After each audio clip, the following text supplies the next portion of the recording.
Don't Worry Darling is a 2022 American psychological thriller film directed by Olivia Wilde from a screenplay by Katie Silberman, based on a spec script by Carey Van Dyke, Shane Van Dyke, and Silberman. The film stars Florence Pugh, Harry Styles, Wilde, Gemma Chan, Kiki Lane, Nick Kroll, and Chris Pine.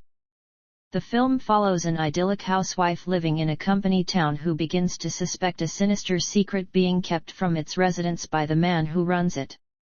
Following the critical success of Wilde's feature directorial debut Booksmart, a multi-studio bidding war took place for the rights of her second film, with New Line Cinema eventually winning. Pugh joined the cast in April 2020, with Styles being added that September, replacing Shia LaBeouf.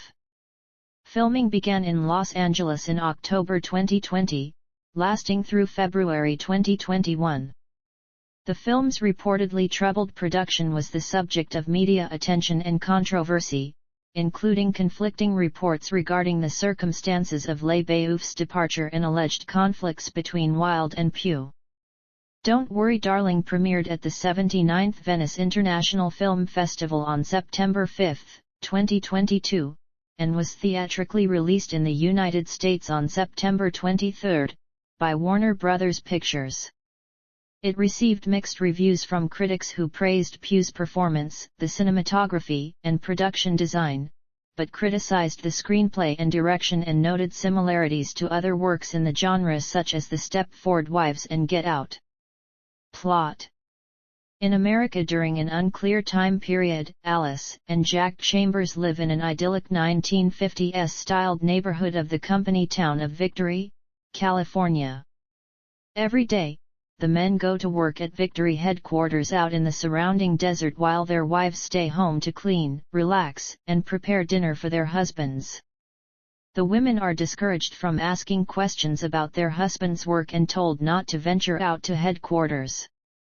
Margaret has become an outcast after taking her son out into the desert, resulting in her son's apparent death, although she claims that Victory took him from her as punishment.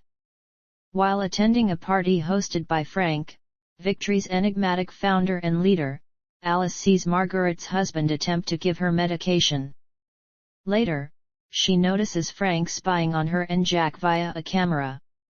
One morning while riding the trolley across town, Alice witnesses a plane crash out in the desert. She rushes to help and stumbles onto headquarters, a small building covered in mirror-like windows. After touching one, she experiences surreal hallucinations before waking up back home later that night. In the following days, she experiences increasingly strange occurrences. She receives a phone call from Margaret, who claims to have seen the same thing Alice did. Alice goes to see Margaret, who slits her own throat and falls from the roof of her house.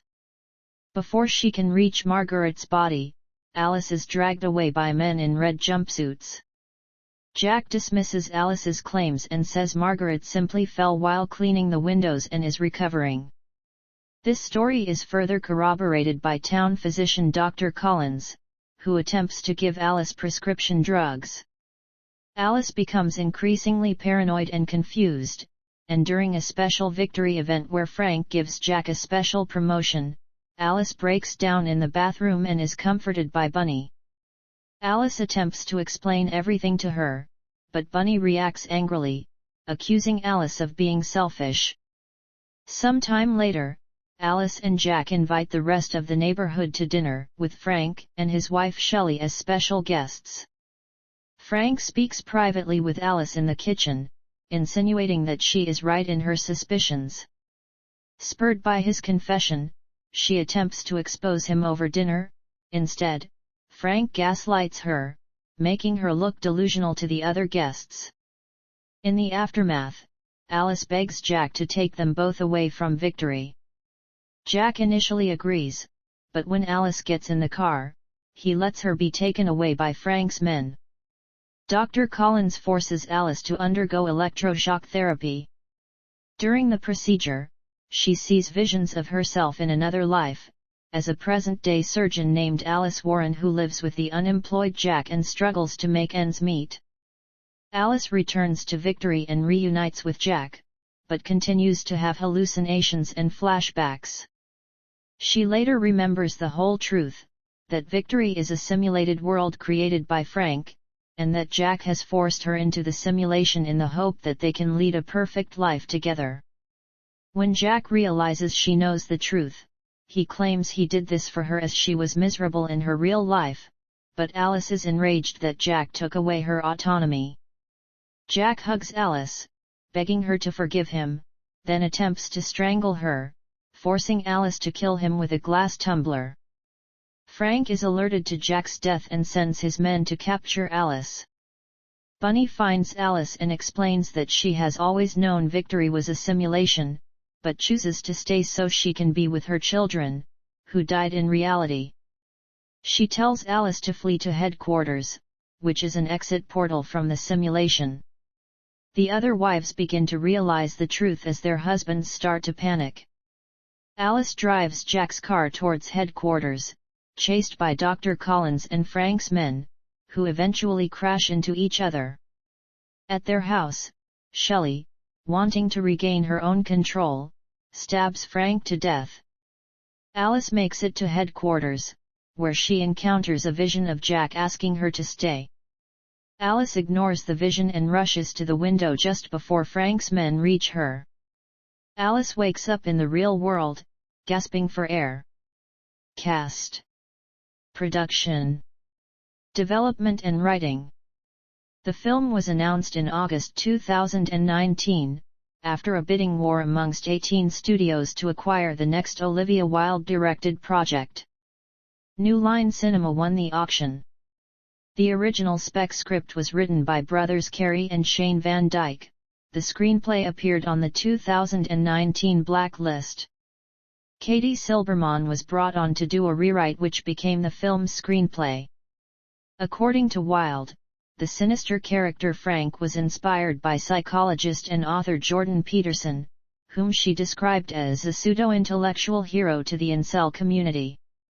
Peterson rejected the characterization, calling "Don't Worry Darling" the latest bit of propaganda disseminated by the woke, self-righteous bores and bullies who now dominate Hollywood.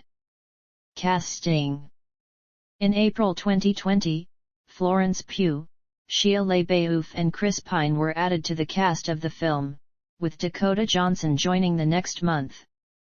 Wilde was originally set to play Pugh's part and Pugh was to play Wilde's, but they traded roles when Wilde decided she wanted a younger couple at the center of the film. In September 2020, Harry Styles joined the cast, replacing LaBeouf. In October 2020, Gemma Chan and Kiki Lane joined the cast, with Lane replacing Johnson, who dropped out due to a scheduling conflict with the lost daughter. That month, Sidney Chandler, Nick Kroll, Douglas Smith, Kate Berlant, Asif Ali, Timothy Simons, and Ariel Shtahel joined the cast. Filming. Principal photography began in Los Angeles on October 26, 2020. It was temporarily halted for 2 weeks on November 4 after a crew member tested positive for COVID-19, which resulted in stars Pugh, Styles, and Pine being quarantined. Filming wrapped on February 13, 2021. The film's original score was composed by John Powell. The opening sequence was filmed at the Kaufman House. It was the first film to be shot there. Wilde was inspired by its architecture, and hung a photograph of it on her wall while working on the script. She told Variety, "To be there was huge. To direct the first shot there felt like this really auspicious beginning to this movie, which was this love letter not only to film, but to architecture, to design, to this era." On-set conflicts. In 2021, it was reported that LaBeouf had been fired by Wilde over poor behavior and clashing with the cast and crew. Elaborating on this, Wilde stated that as someone who is such an admirer of his work, process was not conducive to the ethos that I demand in my productions. He has a process that, in some ways, seems to require a combative energy, and I don't personally believe that is conducive to the best performances. I believe that creating a safe, trusting environment is the best way to get people to do their best work. Ultimately, my responsibility is to the production and to the cast to protect them. That was my job.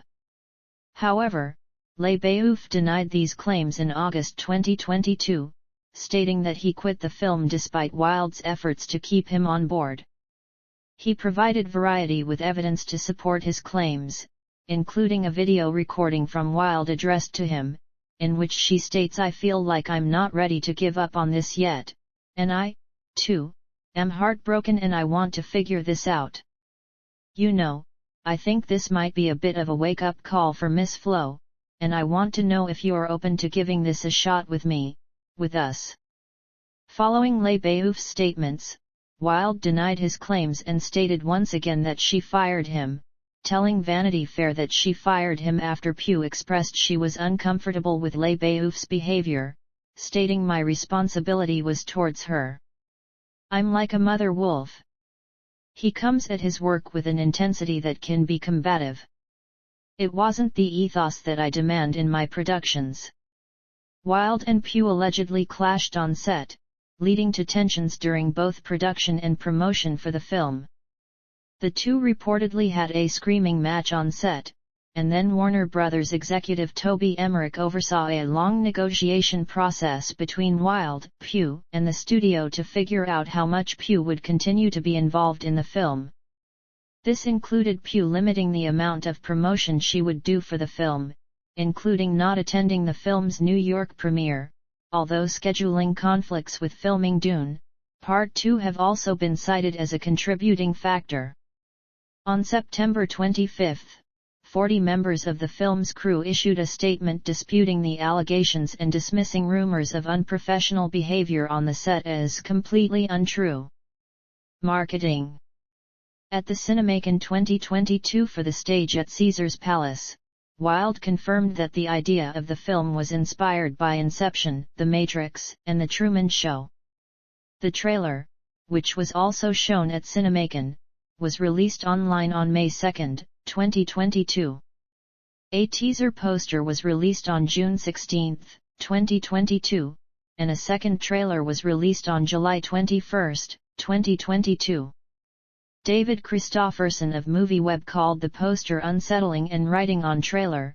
Valerie Edenhofer of Slash Film said, "Don't worry darling looks like a full-blown horror movie," noting the mystery surrounding its plot and the Stepford Wives overtones. The official release poster was released on August 11, 2022. An edited version of the second trailer was shown in theaters and was released online on September 21, 2022. Release.